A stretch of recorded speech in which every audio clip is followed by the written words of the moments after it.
Hi everyone, my name is Maddie and I am a psychotherapist at My Therapy NYC. And today I'm going to talk a little bit about narcissism and what healthy narcissism looks like. So, getting us started today, I want to talk about what narcissistic traits really look like. And first, I want to acknowledge that a person's narcissism can really exist on a spectrum, from little to no narcissism to maybe a lot, maybe enough to qualify you for narcissistic personality disorder or pathological narcissism. And although those cases make up a very small portion of the population, I think that this term gets used so often today that we kind of lose track of what can be positive about narcissism, or, when we talk about negative narcissism, what do we really mean, right? So narcissism at its core is really related to self-esteem and ego. And that's really all about how the way that we feel on the inside, how that gets reflected back to us by our world and the things around us.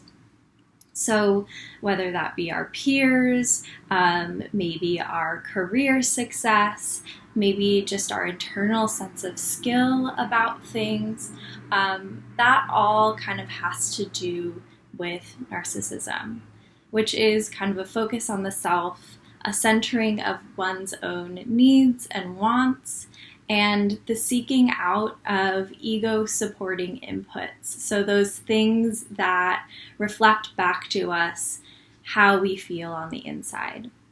So when we're talking about negative narcissism or maybe dysfunctional narcissism, oftentimes we see a deep need for admiration from external sources. Narcissists need and desire to be the center of attention and often may expect special treatment for little or no reason. And people who have too much narcissism might have trouble creating an accurate picture of their own self-worth. So they might inflate their self-worth by bragging or manipulating the truth in order to receive that external admiration from others. And although narcissists often seem charming on first impression, their long-term relationships can really struggle because they might feel transactional to the other person, or might be tumultuous over time because there is this constant, demand for validation, and it can be very hard to challenge that in somebody with too much narcissism. So what we really see, though, is that in reality, people with that pathological narcissism feel very little internal sense of self, driving them to really need that validation from external sources in order to feel good about themselves, in order to feel validated in their own selves. And on the other end of that spectrum, it's also possible to have an underdeveloped capacity for narcissism. And so what that might look like is somebody who feels guilty celebrating their successes or highlighting their skills or positive qualities. Somebody like this might be afraid of coming across as conceited or looking self-centered, and really might struggle feeling seen in their successes. So they might have kind of, an internal sense of self-esteem, but they never really feel supported in those around them because they don't feel like they're able to talk about themselves, or they feel this pressure to be humble. So let's imagine an example together. Say you volunteer at a community garden once a week, helping as a part of your community to create a place for your neighbors to kind of just go sit outdoors, enjoy nature, what have you, right? Somebody with too much narcissism may go out and take credit for all of the work that's been done in the garden and kind of demand admiration, right, for all the incredible hard work that they've done, right? They might, demand that you acknowledge that the roses at your garden are so much nicer than the roses down the street, or they might say that they single-handedly, transformed this garden from a pile of rubble, right? And that can be really off-putting to people. And it feels ingenuine because we can all kind of smell what's going on there.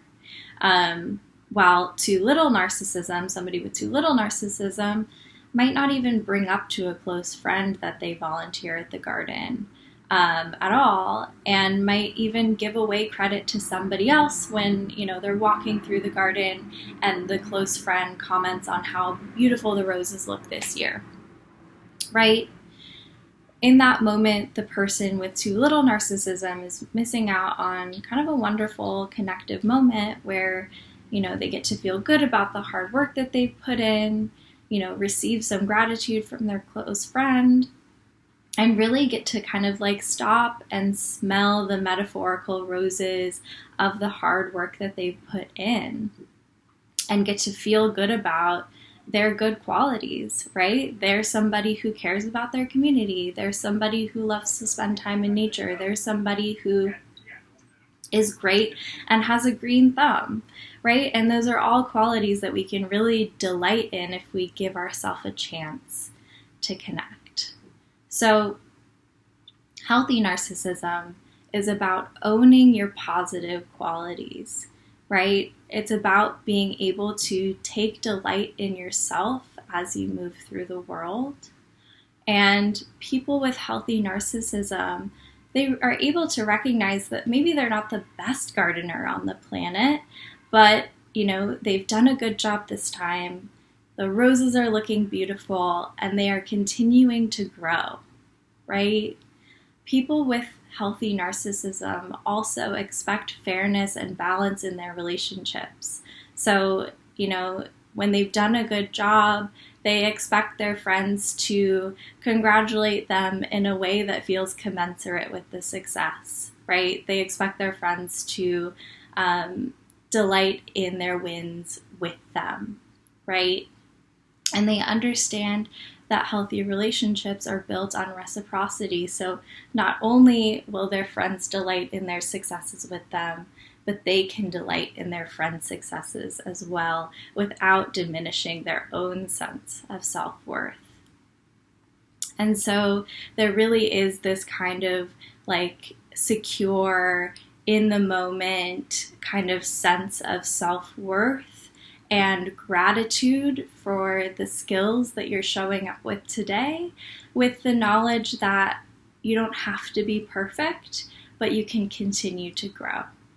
So thank you all for watching this and listening today. I hope that you learned a little bit about narcissism and how adding a little bit more positive narcissism can help connect you with your sense of self and sense of joy.